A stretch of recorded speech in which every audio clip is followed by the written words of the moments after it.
So looking at this problem, it seems like we have one giant math expression.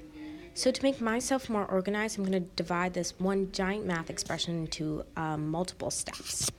So first we have mult 86, which is multiplication 86, square 4. We then have this, which is applied to the value of those corresponding functions. And finally, exponent, or exp2, which is applied to the value of the div function. Now that I'm organized, I can begin the problem. So the first step is to figure out what mult 86 and square 4 are. Mult 86 is just saying multiply 8 by 6, which is 48,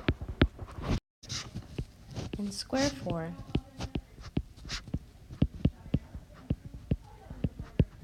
just means 4 squared, or 16.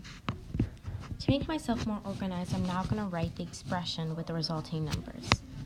So we still have exp2 div, but now we have 4816. So we need to divide 48 by 16, which is 3. Now for our final expression, we have exp2 3, which is just 2 to the third, or